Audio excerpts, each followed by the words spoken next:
আৰম্ভ হ'ল পবিত্ৰ ভাদ মাহ। ভাদ মাহ আৰম্ভ হৈছে যদিও আজিও অব্যাহত আছে শাওনৰ যি বলবম যাত্ৰা, কাৰণ বলবমৰ শাওন মাহ সম্পন্ন হৈছে, কিন্তু যি পূৰ্ণিমাত গুৰু পূৰ্ণিমাৰ পৰা ৰাখী পূৰ্ণিমা পৰ্যন্ত যি বলবম যাত্ৰা অব্যাহত থাকে তাৰ প্ৰতি লক্ষ্য ৰাখি আৰু এটা সোমবাৰ মাজত বাকী আছে, তাৰ বাবে প্ৰস্তুতি তুংগত উঠিছে। আৰু বিভিন্ন সমাজ, বিশেষকৈ অসম সনাতনী ধৰ্ম সংসদৰ যি সমাজ, তেওঁলোকে এই যাত্ৰাৰ বাবে কেইখনমান বিশেষ বাহন অতি আটক ধুনীয়াকৈ সজাই পৰাই তুলিছে, সজাই পৰাই তেওঁলোকে ৰাখিছে। আৰু বিশেষকৈ এই বাহনখন যদি আমি প্ৰত্যক্ষ কৰোঁ, বাহনখনত অসমীয়া সংস্কৃতিৰ ৰক্ষাৰে তেওঁলোকে জাপি বা বাঁহেৰে সম্পূৰ্ণকৈ নিৰ্মাণ কৰি তুলিছে। এই ট্ৰেইলৰখন অসমীয়া সংস্কৃতিৰ চানেকি স্বৰূপে গামোচা জাপি দি সুন্দৰকৈ সজাই পৰাই তুলিছে।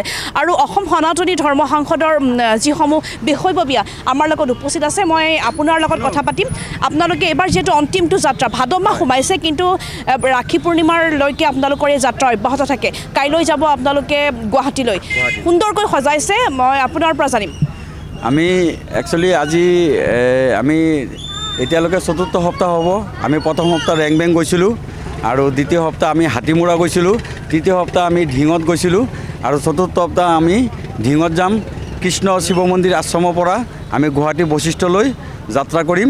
তাৰপিছত তাৰ পৰা আমি সন্ধিয়া 6 বজাত পানী লৈ আমি যাত্ৰা কৰিম আমাৰ নগাঁও কৃষ্ণ শিৱ আশ্ৰম শিৱ মন্দিৰলৈ আমি যাত্ৰা কৰিম।